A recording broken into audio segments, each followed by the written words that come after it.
All right. So, hello everyone, and welcome to another session of MBA Analytical. My name is Rajat Sadana. I'm one of the co-founders of e-GMAT, and with me we have Kaushik Balasubramanian, who's going to talk to us about ISB, how to get into ISB from an engineering background. This interview is very special for me because Kaushik, like Sharon a couple of weeks back, is also not just an ex-e-GMAT student, but he's also an ex-e-GMAT employee. For those of you who know Scholaranium, Kaushik helped build Scholaranium. For those of you who know GMAT Planner, Kaushik helped build GMAT Planner. And for those of you who've attended the quant workshop, a lot of the analysis that went in the quant workshop was done by Kaushik as well. So welcome, Kaushik. Thank you very much. You got back good memories to me. Yes. So just in terms of the structure of this session, we're going to, like every MBA analytical session, we have we've planned content for about 40 minutes or so, and we're going to talk about Kaushik's GMAT journey, his pre-GMAT to ISB interview or ISB admissions, and then we're going to talk about how what has he done post his ISB. Kaushik has actually worked at PhonePe. He's worked at Bounce as senior product manager. So how has he transformed his career from being a hardcore techie to essentially being a senior product manager right now? And Kaushik, you work at Flipkart now, right? Correct. Okay. So and then we'll be happy to take your question. We'll reserve about 15 minutes towards the end. So, Kaushik, let's start with a very basic question first. Why does it make sense for engineers to do an MBA, according to you? Yeah, I think I talk about why it made sense for me, and I think the reasons can apply who resonates with me, right? So I think so my time at e-GMAT actually opened up a lot to me, right? So I loved engineering when I came in. I built some good products, right, as Rajat was mentioning. But what I started liking was the autonomy that I had at e-GMAT helped me go just beyond the engineering suite I was building, right? So I could contribute to quant, I could contribute to verbal subject matter, etc. So when I started doing that, right? So I started enjoying the entire facet, the gamut of, just building a product through end to end, not just, just engineering part of it. And that subconsciously gave me a realization that, I started liking it, right? So Rajat was very encouraging of the fact that he gave me more responsibilities. So I think one of the big products I built was ability quizzes, etc. Right? So because of that, because I interacted with the subject matter team, because I interacted with, say, marketing in certain projects, right? So I got a flavor of how all of this fits in the overall scheme of the e-GMAT's business, right? As opposed to just being a techie. So that probably then meant that I really liked being a generalist, so to speak, like having a bird's eye view of everything and going deep in certain areas. And hence, I realized, okay, product something, and I've done product management at that. What it was probably not called officially product management, but the role, what I did was resonating with what a product manager does today. And so I decided to transition into it, and that primarily led me to pursue an MBA at ISB because ISB is one of the best schools for product management in India. If you see alums across companies, they're filled with ISB alums in the product management space. So it was a no-brainer to choose ISB as a school to go there, and primarily that is the reason why I pursued. So let's talk about your GMAT preparation briefly before we go into how you kind of, I'd say, planned your entry into ISB. So let's talk about GMAT. You got a 750 on the GMAT. What were the top 3 challenges that you had to overcome to get to that 750 score? Sure, I think my top 3 challenges were SC, SC, and CR, to put it that way. Okay. So basically, I think quant was sorted for me in a way, being from an Eng background, but verbal was not at all sorted.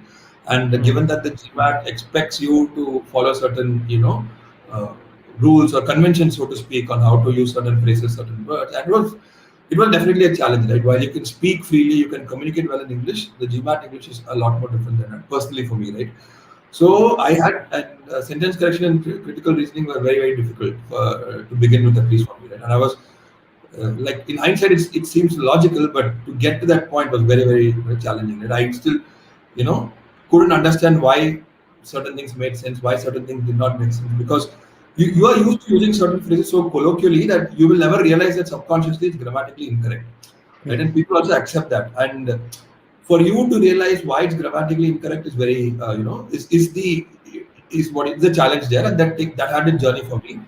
I think at that time, I think SC e-GMAT was, I think, is still known for SC and CR. I think the three-step process to, I think meaning, learn the meaning. I forgot learning the meaning and then understanding the question and eliminating options, if I'm not wrong. But Yes. that's the structure, right? So it helped me visualize, okay, why am I getting the answer? Why am I going in the direction that where I'm going, right? So that helped me a lot. It took me a lot of time because personally, maybe I was not there, but I was diligent. I made sure that I will spend. What is a lot of time? I think let's quantify that. Sure, I think I took about 3.5 months to prepare. June, July, August, September. Yeah, about 3.5 months to 4 months to prepare, right? And I took my time because I was a working professional. I didn't want I didn't take a break, so I took my time. I didn't want to. I was very sure in my mind that it's going to be one attempt and a very high score because I didn't want to pay more money. That was my thing, and I took my time. The e-GMAT course helped me, go through, navigate each of these challenges very well. Right? It took some you'll have to subconsciously start learning them, first you consciously understand the meaning and then you follow the process. You will be slower at the beginning, but as you keep doing, that becomes so subconscious that it's second nature to you after that, right? So so that's how it went. I think that course curriculum was something I have to thank for me getting that score. You built Scholaranium. You don't have to thank anyone for that. Yeah, I built an infrastructure to most questions, but the questions and the learning pedagogy behind it was something that helped me a lot. So that And you were very open. We all knew you were going. In fact, Kaushik had told us a year before he started at ISB, this is when he'll be going at ISB. So in fact, when he was taking the GMAT, within the company, we all had bets on how much he was going to score. So this mock, we knew, all of us knew about his mock scores. And so we were betting by as to, and our ranges were 730 to 760. So there was nothing below 730 for Kaushik, and I think Pyle bet on 760. We had a couple of people who bet on 750, and I think you're telling me Juhi won that bet. She made some money on your success. Yeah, I think so. Yes, I've been asked my share of money from her. So yes. Okay. So then let's it's a good way to transition into how you are a hardcore techie.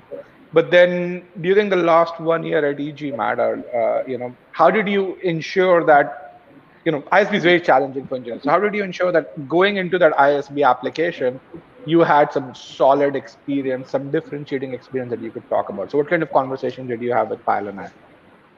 Sure. So I think, right. So I think being you going into the ISB, you cannot be one among the pool of engineers who apply, and you have to differentiate yourself really as you're applying, right? You need to stand out, and you should have something that truly speaks about yourself. And for me, I think as I mentioned earlier, I really like being the generalist of things, right? So what I wanted to do is I really wanted to fortunately, what I wanted to do, and after ISB and before ISB was kind of resonant, but so I went to Rajat and said, listen, I just don't want to do engineering. Let me contribute to a lot more other projects, right? From a holistic point of view, end to end, and not just building. So, for example, Quant Scholaranium is one of the projects where the entire specs to delivery was I oversaw the project.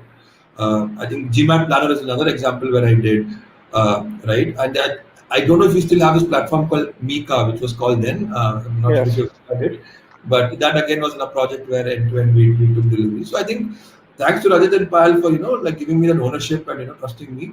And of course, they mentored me through the journey. I mean, a lot of, if I still open kind of advices and feedback Rajat gives, a lot of it's still relevant today, and in how I should approach. So their mentorship, their confidence in me that I could deliver things, and but I think the bottom line is, but you came to us and you said, I need more responsibility. I am ready for it. And then you delivered on it, and that allowed you to talk about these successes during your ISB application and during your interviews. Now, Kaushik knows a bit or so too about ISB application, because Kaushik actually was in the YLP interview panel this year. He interviewed about 5 candidates. So what works and what doesn't work. at ISB. Now coming back to this, I think let's kind of, so you did these, you actually built Scholaranium, and by the way, you'd be happy to know we're building the second generation of Scholaranium. I just launched a preview of that last week, and right after this we have probably the second internal release of Scholaranium. Oh, nice. And you can really then transpose this to how it's going to go to Mika as well very soon. So, but so coming back to what we were talking about. So let's walk this through to your ISB application and ISB interview. So how did the fact that you had these ownerships around quants, building the entire Quant Scholaranium platform, GMAT Planner, Mika quizzes, transforming from Moodle to our own internal infrastructure. How did these projects help position your candidacy or differentiate yourself from let's say the average engineer who comes Sure. into ISB? So I think what worked for me were two things, right? So I always had, because of the responsibility I've taken, I always had end-to-end visibility of why and how it's fitting in the company's overall scheme of things, right? Mm-hmm. So which meant I could speak a lot more deeply and more passionately about why we did what we did, right? It was not just another project given to me and I executed it and it got, right? So I was very much a part of, decision making, strategizing and so on and so forth, right? So it helped me speak a lot more when tough questions were asked about how you built, how you went. So you really knew the space very well and you could communicate. So depth was because of this, I got a lot of depth in the in the overall ecosystem. The second is what I did pre-ISB, something what I wanted to do post-ISB as well, right? As a product management is something I really like. That was my pitch in the ISB essay as well. Because both of these resonated well with me and I'd done an end-to-end journey, these actually stood out very strong for me. And I could basically, the depth basically carried me through the interviews and, subsequently in ISB as well, when you get placed in what you do, right? That helped me a lot in my overall journey of things. So let's kind of talk about the last piece over there. When you say subsequently during the ISP, during the placement interviews at ISP, so did you talk about your e-GMAT experience over there, and then how did it help you get that job at PhonePe?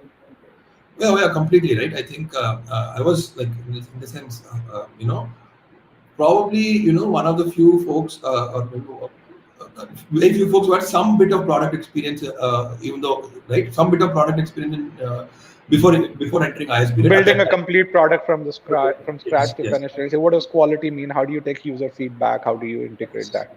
Exactly right. So that helped a lot, right? I mean, in your selection, and when you speak about those things also, right, it resonates with people as to what you have done and what you have built. So that actually helped a lot because of my background and because I'd gone, I had actually worked on all of these things. You could actually answer very well in interviews and give your full the best out of it, right? So that actually helped me a lot. So e-GMAT was a primary story that I had to speak about in every interview because before ISB, I think e-GMAT, I spent almost all of my career in e-GMAT only. So yeah, barring a year and a half or so. Yes. Barring a year and a half, about 3.5 years I was with e-GMAT. So it is the only thing that I spoke about, nothing else. Right from technical design questions to product questions to marketing questions, everywhere this came out, right? What I had done, and it helped me a lot. Yes. Okay.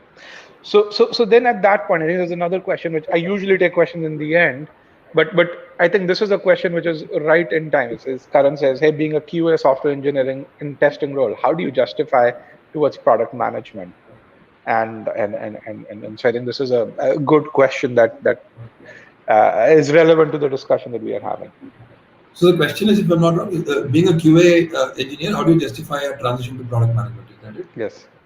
Sure. I think, it's not, if you see people in the industry, right? So if you just look at in the macro level, there are people from a lot of spheres who have become product managers, right? Not just engineers or not just marketers, right? Everyone has become product managers, right? So product management requires certain skills or general skills, which we call it, like first principles thinking, right? Understanding a lot of tech, and I think which you may do because you are in that particular space. Right, coordinating with multiple stakeholders and understanding domain very well, right? So it involves certain skills are very general and not specific to any domain. So you can't say one domain say you can become a product manager and other domains you can't, right? It's a very general skill and there's a lot of transferable skills in my opinion, right? So sure. So I think that way there's no justification needs to be. Well, but I think in your case, what you did, Karan should do the same thing, which is understand why certain decisions are made by other functions. I mean, you understood them really well. Number one, right? It's about, you may be in a certain role. For example, in the course called Ranium, the verbal part of it, which is what we released first, you were in the coding role, but you understood why other decisions were made.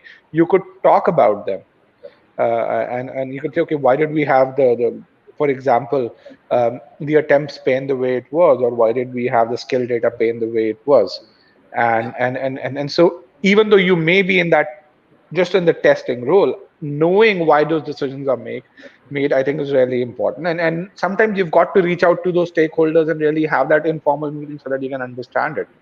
Uh, I don't think coming into ISB you expect people should have gone and done all of those facets. I think it's but No, I don't think that is possible, at mm, least in my batch. So you won't see a lot of people who have done that and probably coming in, right? I think typically the average age, at least at my time, was 5 years. So you could do only so much within those 5 years, right? yes.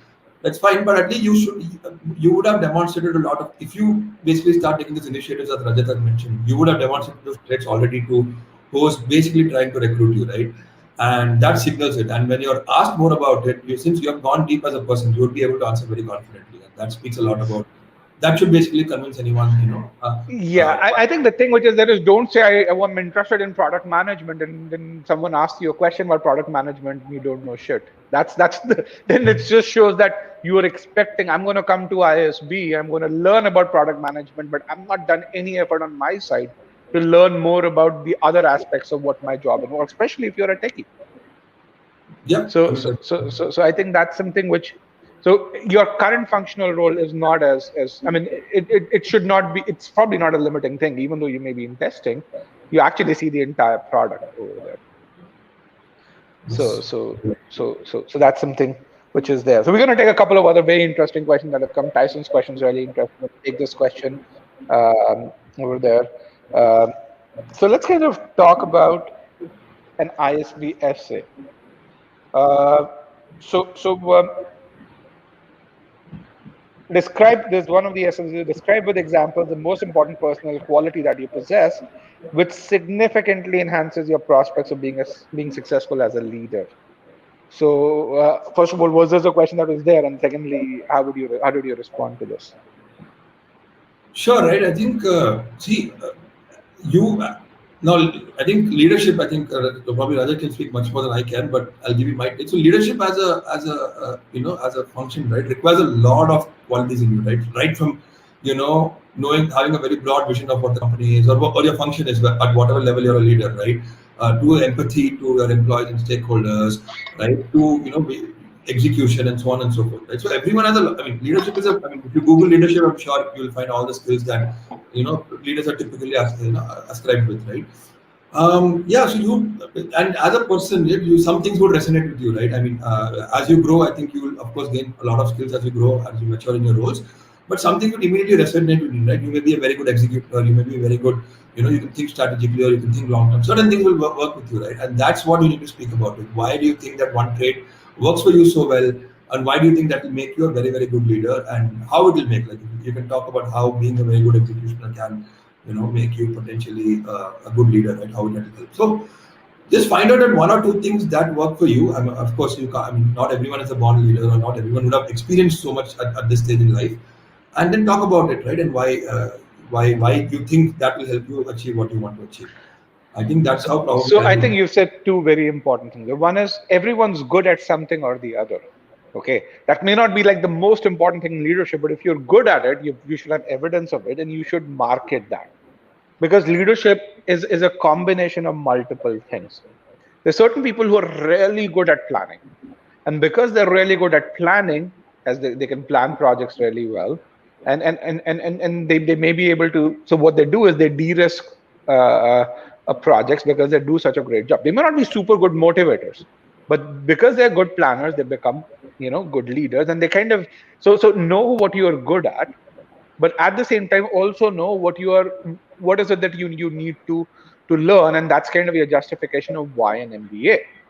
Okay, and that kind of alludes to Tyson's question, which is how do you justify aspirations of becoming a program manager through ISB if you're currently in the same role? Why? Because I mean, you may be a program manager today, but there are things that you still need to learn. I mean, and that's kind of the same question that I would say if I want to go into a leadership program. for exec education. I'm a CEO. How would I justify? I want to be a better CEO. It's and leadership is a journey. It's never complete. I still read books on leadership, and I still read books on employee appraisals, goal setting, because frankly, it's a never-ending process. So yes, you may be in the same role. It doesn't mean that you've kind of reached the ceiling over there with regards to how much you can improve, and that's something which is really important. Yeah. Yes. So so let's kind of talk about the other essay. What did you say were your short-term and long-term career goals, and yeah, Sure. I and think how would my the ISB program help you? Sure, right. I think my short-term goal at the time was, so my long-term goal, I think, is to hopefully start something on my own at some point in time in my life. And product management was something I wanted to do short-term because it really fits the bill of doing something long-term, right? Because it's a generalist role, and I believe, you need to understand all functions if you want to start something on your own, right? So that was probably my short-term and long-term goal, and it resonated well with what I'd done in the past. So that's how basically I'm very fortunate that I ended up doing what I think I would do at that point in time. And yeah, I think that's pretty much it. Okay, okay, that's good. How good? So how would the program at ISB help you in assisting those goals? So what were you saying? What were you looking for from that ISB program? What did you tell them at that time?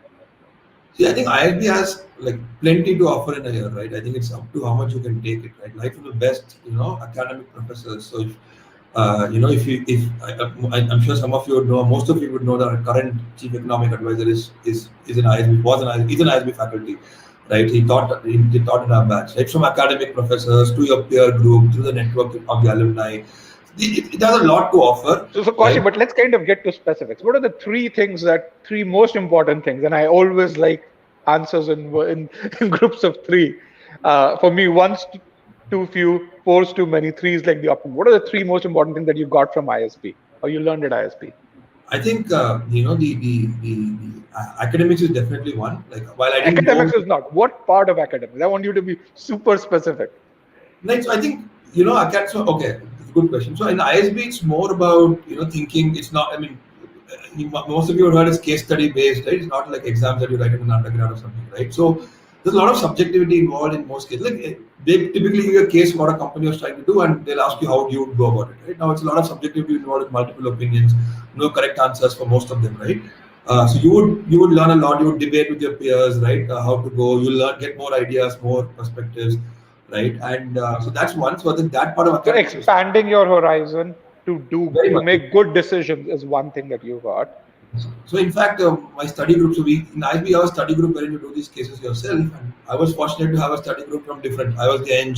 I had a guy from finance, right? I had a guy from who had a business who had done, right. So I had a guy who had come from the US, and so also multiple backgrounds, right. The way we looked at the same thing was so very different. Like I mean, in the sense, and it was a good you debate so much, and you learn a lot at the end of it, right. Four people looking at the same problem from different lenses. That was very interesting for me. So academics is one. Second is the peer group that you make, right? I think you meet some really really smart people, and you can definitely learn a lot out of each other, right? I think yeah, it could be anything, not just academics or something to do with your career, but general life interests, sports, whatever you think you want to achieve from there, right? You can go there. The last is basically from a very professional standpoint is the network and alumni, right? In product management, especially as I mentioned, most of the companies have ISB alums everywhere. And this is there. So those are the three things which I think I gained a lot from the experience. So essentially, I think you would really just say exposure and good decision making is that reiterated. So you build that skill through a multitude of experiences.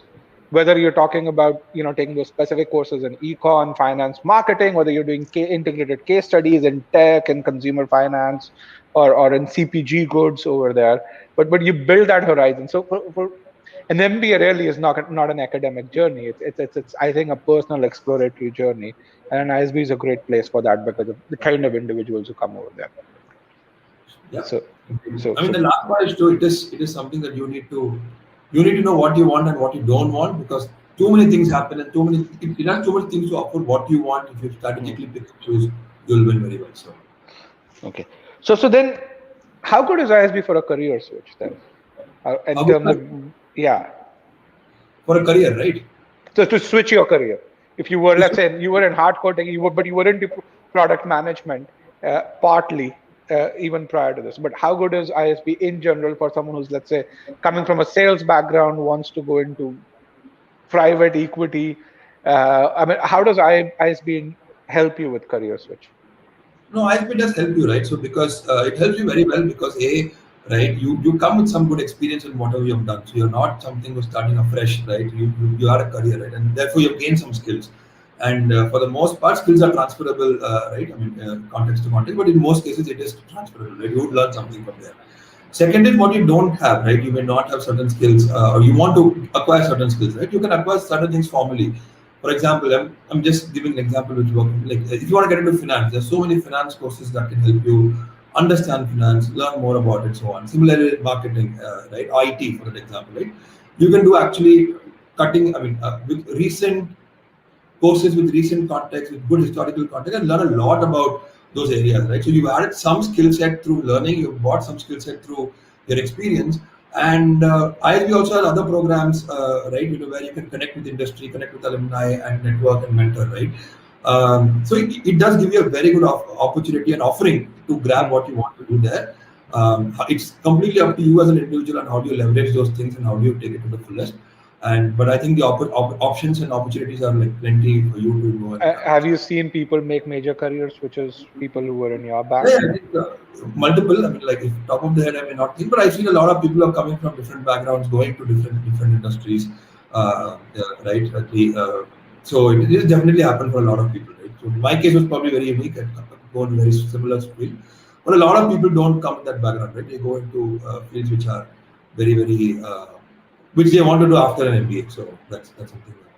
Yeah, but I mean, even in your case, when you went to PhonePe, you were probably managing, a lot bigger budget than when you were at e-GMAT or even today at Flipkart. Your response, how much? I mean, just barely at a high level. How much? What's the range of revenue that you're responsible for at Flipkart?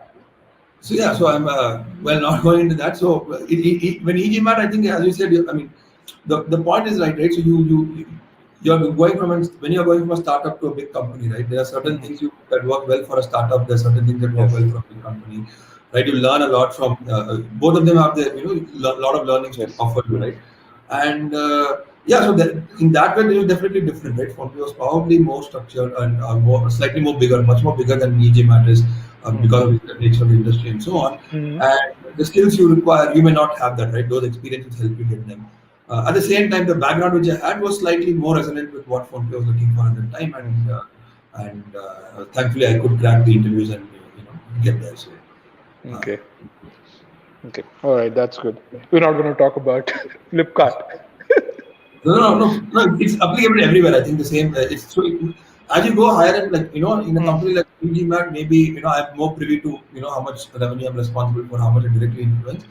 Flipkart, maybe it's bigger, right? So you're not the only person who's doing so much. A lot of other players are contributing. So that's difficult to ascribe how much I am making a change and so on. So. Got it. Okay, sounds good. So let's kind of get into this other. Is ISB difficult for engineers? And then what should an engineer do to get into ISB? See, from an application standpoint, I think it's difficult only because there are too many engineers who are applying, right? So that's the only reason why it's difficult, right? Now, what should you do? I think that's true for any MBA program. What should you do and what should you not do? I think let's kind of also talk about that. So I'll tell you what worked for me, and I think I tell this to whoever asks me, right? I think what worked for me was having that, I was very clear, like it helped the fact that, I was applying 5 years later after my undergrad and not immediately, right? So it helped the fact I was fortunately clear on what I wanted to get into post ISB, right? And I had a good foundation set for that, right? So I've done some work around it and laid some groundwork, and it helped me really differentiate between a lot of other candidates is what I believe, right? So I had a unique startup experience at that point in time where it was not as commonplace as it is today, right? Which is happening. But I just didn't take the startup for the tag of the startup because when I joined, I didn't know I never knew that I'm joining this because in 2018 I want to do an MBA. I joined it because I was just passionate and I came to know about Rajat and Payal through our alumni network. right? And I enjoyed my time there. I truly wanted to make sure that I learn and I trouble and I get myself with I basically enjoy my time. They were learning a lot, right? So I trouble Rajat, I trouble Pile a lot, ask for those more things, right? Question, participate in strategy discussions. How do we approach? Right? So this is just pure curiosity, nothing because okay, if I do this, an MBA, so I think I would just say avoid that. If you do something, you get an MBA. Just enjoy your time for some whatever you're doing, right? If you truly like it, just go full on it. Try to get more exposure, get more deeper into it. And right, if you decide after that an MBA is something that you really want to do, right, your stories will uniquely stand out for whatever you're doing, right? So what you're really saying is don't do an MBA if you suck at your current job. Do an MBA, enjoy your current job, do good at it, then make MBA the next logical step. And even for extracurricular activities, right? Most people like the typical mistake most people do is like take up an activity 1 year to 6 months before and just to show that different, right? And people see through that, and then it's very easy, right? So try to be passionate about what you're doing. I think whatever you're doing, it is just be passionate, and everyone has some passion. It need not be anything to do with what you want to do. Just be passionate so that the depth will show, and you'll come out as a candidate who knows a lot about one area, right? That's personally worked for me, and I think you can. That's the only advice I give to everyone. Right? Be yourself and enjoy. So I think then let's kind of go to this. You've interviewed, you've mentored people. You have been an interviewer at the YLP panel. Without getting into specifics, what is some of the mistakes that people make that you've seen people do, and what should they not do? So what don't do this, for example? What would you say over there? I think it alludes to my previous point about trying to do too many things and saying that I've put my hand in A, I put my hand in B, I put my hand in C, right? What I believe, and I may be wrong, is that a lot of people do that just to get the admission committee to be impressed. Oh, you've done A, B, C, D, E, right? That is, I think, a mistake. I mean, if you've really done A, B, C, D, E, and if you really know well about A, B, C, D, and E, right, then you're a top class person, right? You've done a lot. You know everything about everyone. You are supposed to take that seat. But if you've just done that, so that if you put in a resume, I'll get an interview shortlist, and then maybe I can talk my way through it. Right? That's when people see through you. Right, and you will not have enough substance to talk about, not enough substance to talk about, what you actually done in all those areas. So, I would say just whatever you're doing, just be, But tell me one thing. I am from a certain industry X, right? And so how can you know as an interviewer know more about me and figure out even if I'm trying to trick you?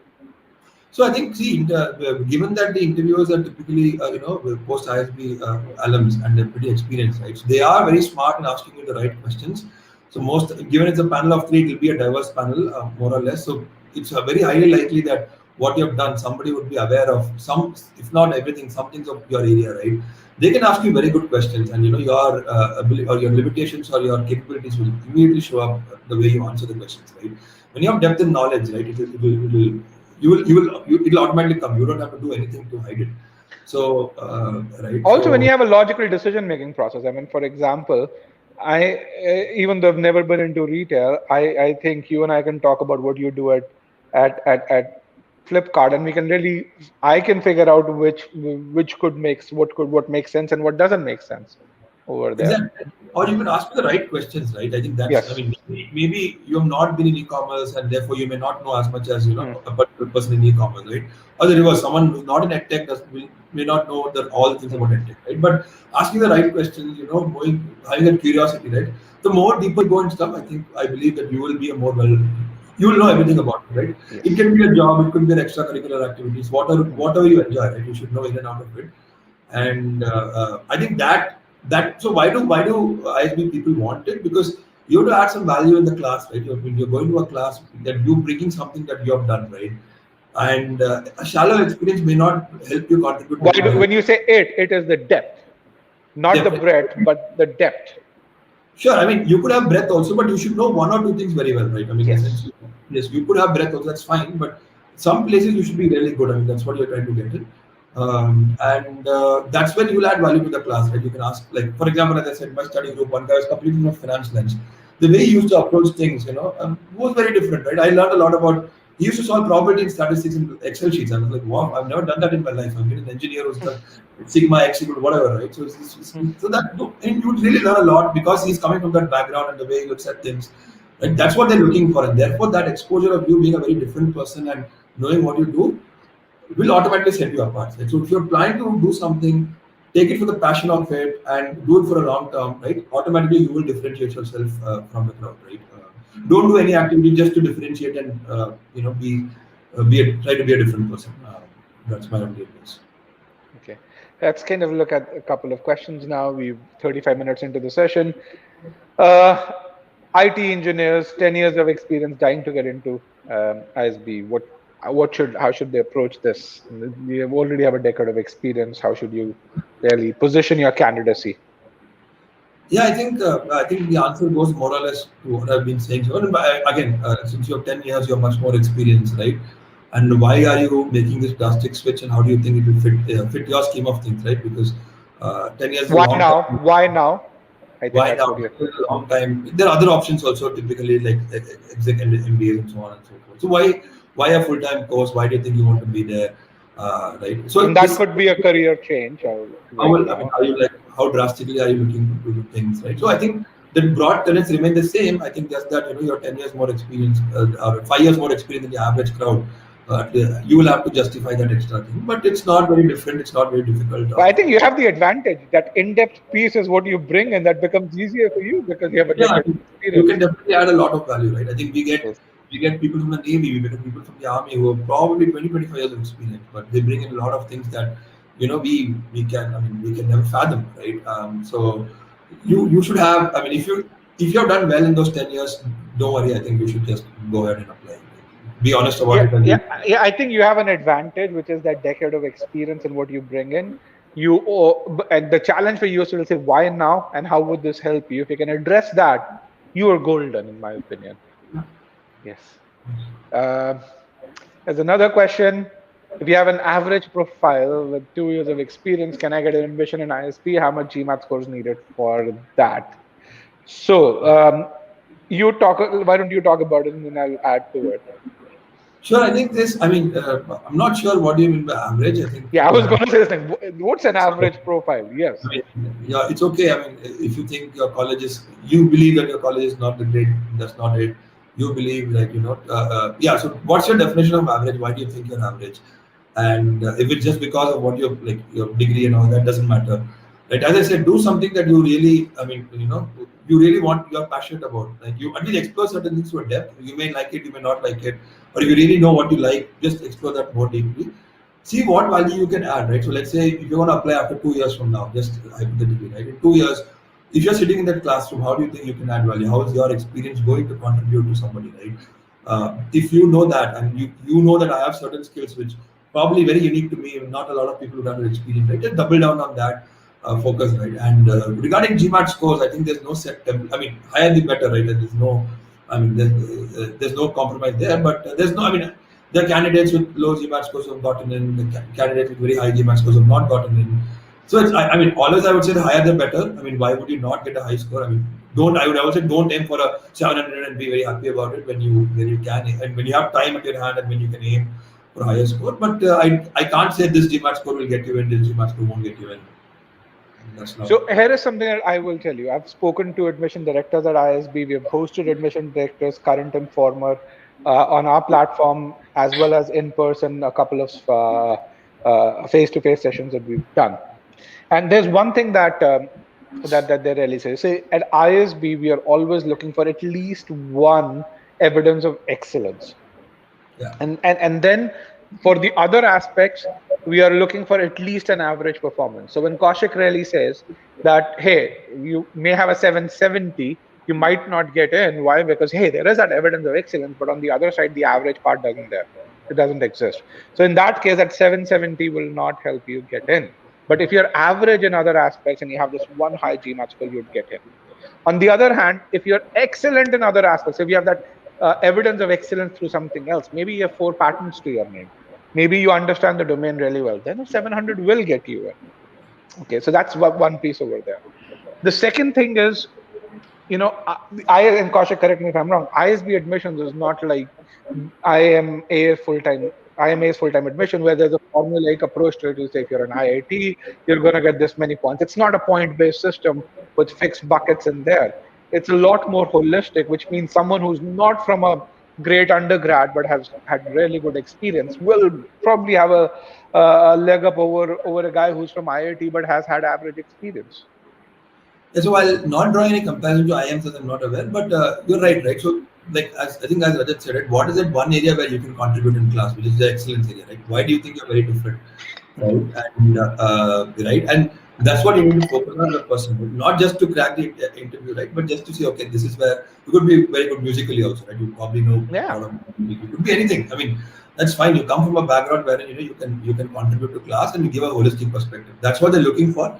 Right. But ISB, you don't have a set number of points for a certain category, right? It's not that, okay, if you come from an IIT, you're going to get 30 points, whereas if you come from, let's say, a private engineering college, you're going to get 15 points. There's nothing like that. No point-based system. I don't think that's the case, right? I think as you said, it's a very holistic evaluation. Yes.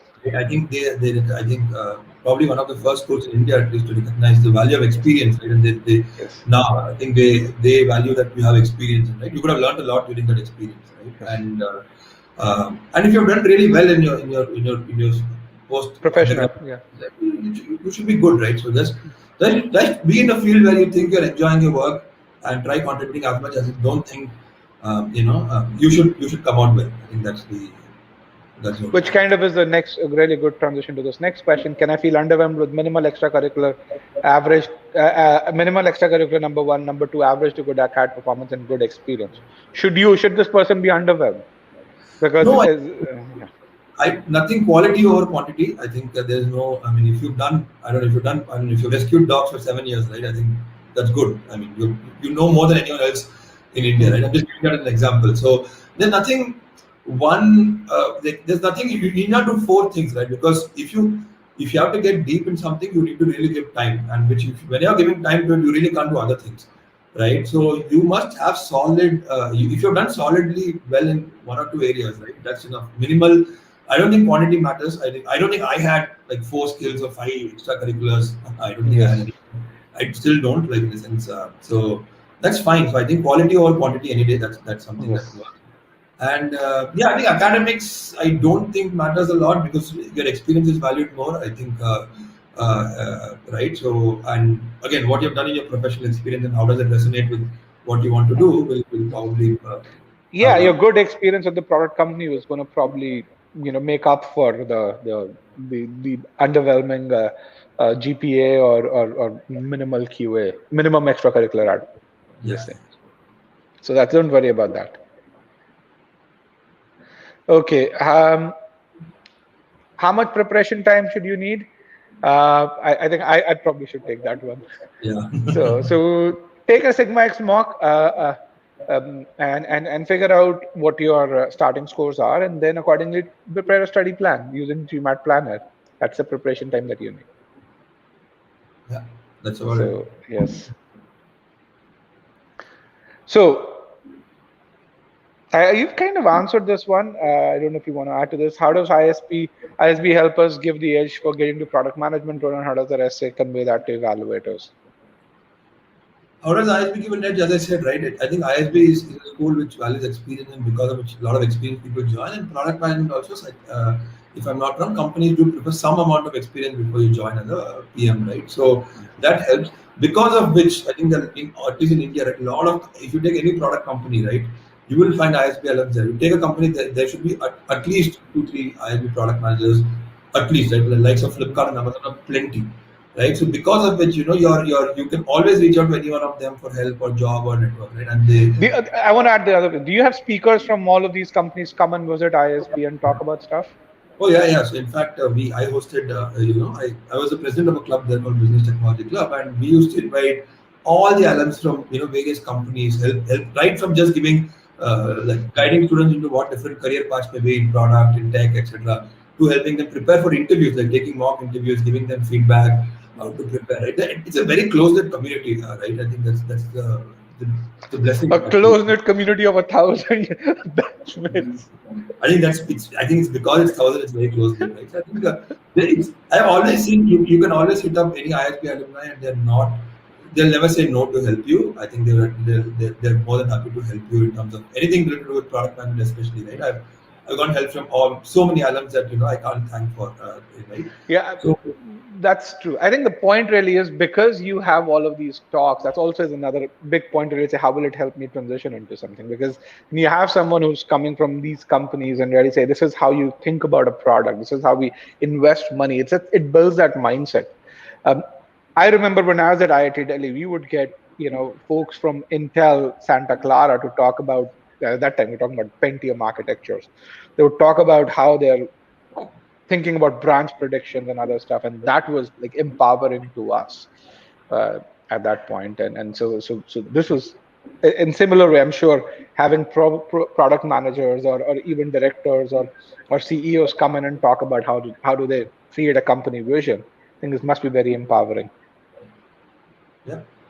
And in terms of the transition. Okay, this other question. As a guy who's currently working at TCS, wants to join family business. Is that a problem with putting that in the application? How do I position that? He wants to join into family business, is it? Yes, my long-term goal is to go into family business. And he's currently a vehicle design engineer working for TCS, wants to get into consulting and then finally into family business. How should you position that? Why do you think that makes sense for your journey, right? That's the answer. Very simple. If you really think, you believe, it's not about there's no formula for if you put this, then you're shortlisted. If you don't put this, you're not. Why do you truly believe that whatever you've just said will lead you to where you want to go? And if there's a logical flow to that, you can put that, right? So if you really think, why do you think a consulting experience and an MBA experience will help you go to a family business after completing those journeys? And if you have a very solid answer for that and you're convinced yourself that this will help me, right, you will be able to convince anyone that why this is required for you. It may not be required for me, but that's a journey you want to take based on what's your background, right? And sure, if there's no answer to should I put this, should I put that in the application. If that makes sense for your journey and you personally believe in it, then that's going to work for you, right? So there's no other story that you can ever think of that will be better than this. So don't try to. Yeah, I think that the piece over there is it should, as you said, it should make logical sense. If you're someone who has a family business where you make components for vehicles, maybe you make panels, and so essentially the vehicle design engineer makes sense. Then you want to get into consulting because you want to work in the automotive sector in consulting so that you get exposure, and then you build your network through that, and then you want to go into your family business. But if you just want to do consulting because you want to do it for the heck of it, but then eventually you want to go into family business, which has no relationship with where you do consulting, then that's a bad story. Yeah. Let's kind of look at this. 68% in BTech, strong extra and co-curricular activities, 2 years of work experience. Should I go for more work experience before applying to ISB? Yeah, I think, I'm not just because of your profile, right? I'm not just because of what you mentioned and so on, right? I think more experience will give you more clarity. I think that's something, in hindsight, I was probably when I was, to be very honest, when I was your age or at that time, I also applied to the IIMs and then I wanted to get into it. But I think in hindsight, I can say that, probably that experience at e-GMAT actually made me, I could have come where I am because of that, right? So I believe experience gives you the clarity, what you want to do. Sometimes you're not taken over by the peer pressure of your peers applying for CAT and the GMAT and all. So I think you can find who you are and what you want to do, right? That will help you. For that reason, I think you can apply. Strong extracurricular, sure. Again, I'm not going to put any template. You need X amount of extra and X amount of work X, right? And ultimately, I think the previous answer I said, how does it all fit into your overall scheme of things, right? And if it does fit in, it's a good essay. Whether you apply for 2 years or 4 years, it doesn't matter. The feel should come from inside to really say this is now the right time, and here is why to do an MBA. And I think as long as that feels coming in, as Kaushik said, not because of peer pressure, but because you feel you need these skills and these other things, and an MBA would help impart these skills, then go for it. Because then you'll have enough to talk about during the interview. Otherwise, you won't. Okay, before I take the last 3 questions or so, this Thursday, this week is engineers transitioning into to B schools. This Thursday we have our next session with Advait on how he's gone from being a program manager at Facebook to now an incoming student at either INSEAD or Kellogg. So, Karthike, sorry, Atre, if you want to share that with us, and Advait is also going to talk about how not to take 4 attempts to get to that 760 score. All right, let's kind of go over there. This is probably a question for me, but Kaushik, I want you to. When I say average in others, what I said was you need to show excellence in one area, but you should at least be average in other areas. Okay, what does average in other areas means? Essentially, what you mean is, let's say you have this excellent GMAT score, 760, 770, but in your professional career, you are kind of rated as kind of average or below average. Probably that won't cut it, because as if I'm someone who's selecting people at selecting the incoming class at ISB, what I know is you can crack a competitive exam well. What I don't know is, can you perform consistently? Your professional performance is kind of evidence of the consistency. Whether can you deliver consistently? So when I say average, you should at least be among the top 20% of people professionally within your group over there. You should be a bright star over there, not someone who the company considers as a burden. That's kind of what I mean. Average may not be among the top 2%, top 5%, but among the top 20-25%, definitely. And you should have evidence to back that up. Kaushik? Yeah, I think you're right. I think there's very little to add to that, right? So I think we gain that holistic perspective, or at least just be good, be good at certain areas so that you can add that value to the class that you're joining, right? As opposed to being someone. That's where that point of excellence will really help you, trump over other people. So. Okay. Certifications. Are they a plus point during the interview process? How do you look at them? I don't know. My gut says no, but I may be wrong. So I'm going to pass this question. So yeah, so what I would really say is certifications act as evidence of your interest in a certain area. That Kaushik that talked about that depth. For example, if you're someone who wants to go into program management and you're an engineer, if you have a PMP certification, it shows you've done something about it. What you're talking about as your post-MBA goal, you're serious about it. Similarly, a lot of people from a commerce background say, I want to kind of go into VC or I want to go and into finance, and so do you have a CFA certification? That just shows you're interested in, and you've taken steps as to what you could have done over there. And so I think for me that is example of steps that you've taken by yourself. That's how it would help you. But other than that, I mean, ISB will teach you all you need to know about accounting, finance, and all those other things. So that's kind of where it is. It helps shape your post MBA goals, and it makes them more believable. Is what I think. PSU job to consulting. How does ISB help in switching? I think we've talked a bit about it, but we want to just talk about this public sector unit. No, I think I'm not very. I mean, consulting is a space which I'm not very aware of. Product management is something I can speak about. So I'm not. I'm not too sure what consultants expect or what kind of pedigree you need to have. But again, I think I've seen some people do some transitions, so I never rule out anything. What exactly you need to do, or how does ISB help in this case? Again, I think ISB always lays the foundation for you to grab whatever you want to get. Like it's how you make use of it, right? So I think the opportunities in ISB to charter this path is definitely existing. It's just that I'm Yes. not aware of one. Yeah. So I think you talked about it where you said, hey, ISB broadens your horizon. And if you want to get into consulting, one of the things you've got to do is you've got to broaden your horizon, make good logical decisions. Consulting interviews are about making those good logical decisions. And ISB, I'm sure, has a consulting club where they discuss this. So that's number one. Number two, I think the PSU job is a great thing. Why? Because when you are in a public sector utility or unit, you know certain things that only you know. So if you've been that person who's been aware of what you're doing, we've had students who've been in the oil and gas industry, for example, or in heavy electricals industry, and they've managed projects which are hundreds of crores of rupees. And those insights you would only get because that kind of investment is only available in PSU. And bringing that piece plus the piece with consulting would help you tremendously with regards to if you chart that path properly, can give you a leg up if when you go into the consulting piece. Now, here is something that I'll tell you about consulting. It's the life is very different from a PSU life. You may not like the hours, but but yes, if you're okay with the hours, if you're okay with the travel, then yes.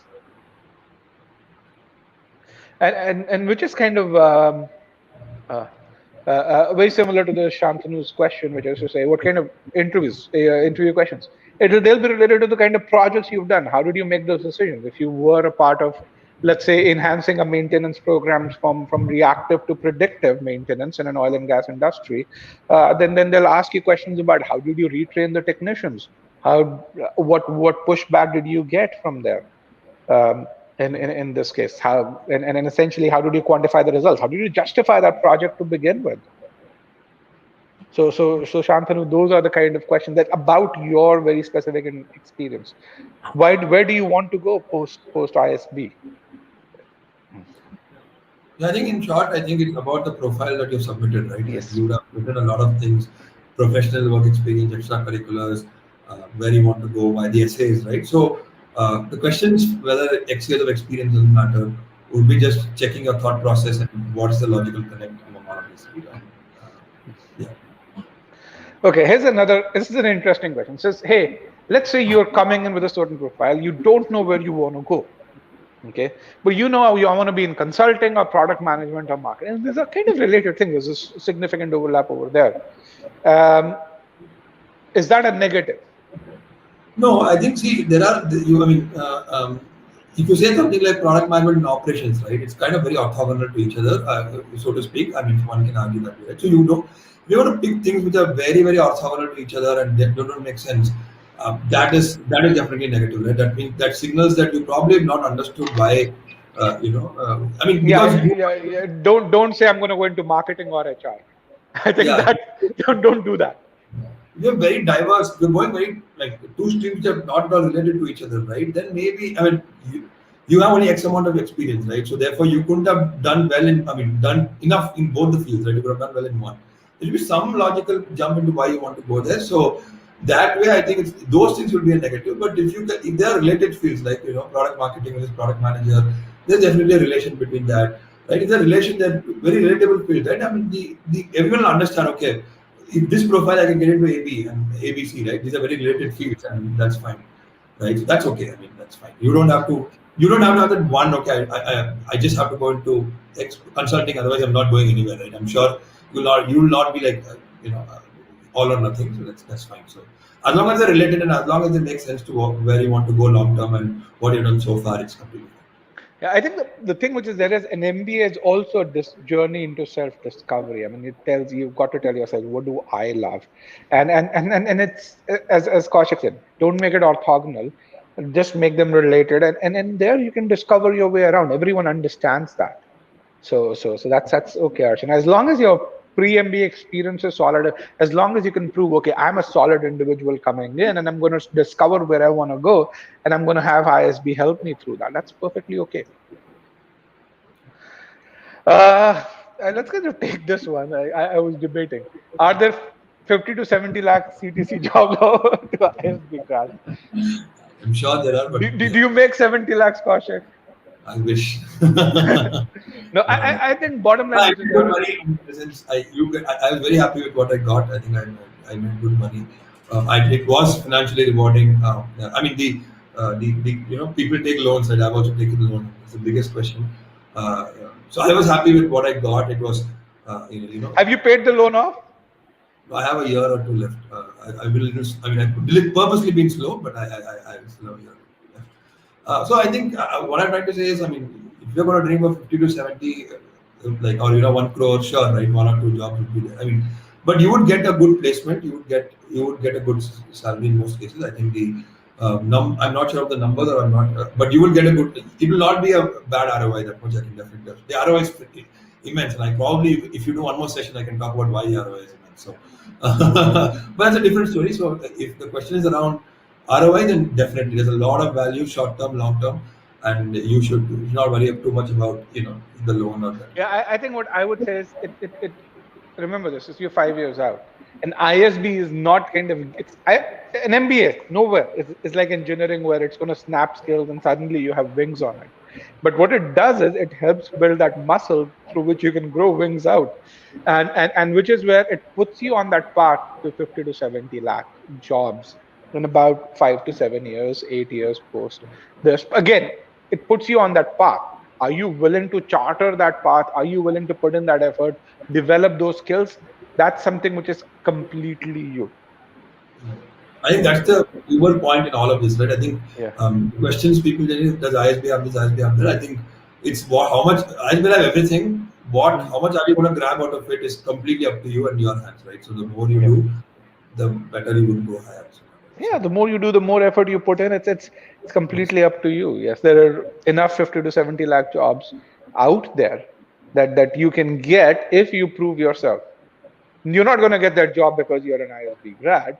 You're going to get that job because you've proven something, and then the fact that you have an ISB grad, which means that makes that proof even more believable. So that's something that I would say. Okay, Karan has this very 3 to 4 skills that you can build before your MBA if you're aiming for that post-MBA product management. I think we've talked a bit about it. If you want to just point out those skills once again for people who missed the point. 3 to 4 skills. I think. Just give me a second. I'll articulate the right way. First is I think if tech understanding, just have that because if I think Karan was a person who was on the QA side of things, right? So if he's the person there, I think tech understanding some. It may not be possible for a lot of others who are in different domains, but that's okay. So I think you need to appreciate, try to have the ability to learn a lot about different domains, right? So like can you learn enough of say fintech, can you then learn about edtech or maybe then e-commerce, right? So you should have the ability to appreciate and ask right questions, right? So that you can develop by reading a lot, talking to your colleague, talking to your friends, right? Just understanding more about that one, right? Second is I think try to go slightly beyond your role to get some more at least get a dipstick or slightly more than that in multiple other facets, right? So that you automatically get the exposure of this is how QA works, this is how go-to-market will work, then or how once the QA is done for a feature, how is it going to be marketed, right? If you get deeper into that, you'll start understanding different facets of it, how a product is put into market and so on and so forth, right? The third, I think, is the least very underappreciated skill is leadership and communication. I think leadership doesn't mean that you need to be a manager or you need to be a CEO or you need some designation to drive certain things. How do you just own things in your company or in your domain and take it to closure?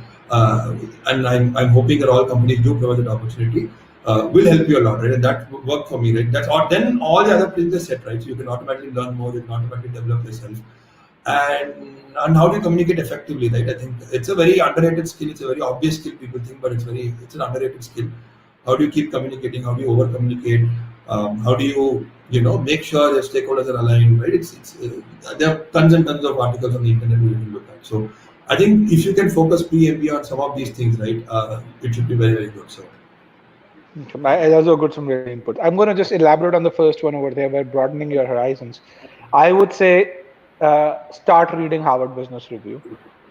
That's something that, in terms of broadening your horizons, read up stuff on, hey, what strategy, read up, some of the cases on how a particular company in a certain domain grew. HBR has pretty significant where, I think for probably 300-400 rupees, you can probably get a first 2 month subscription over there, and then go on. So I think just read up, that will help broaden your horizons very quickly.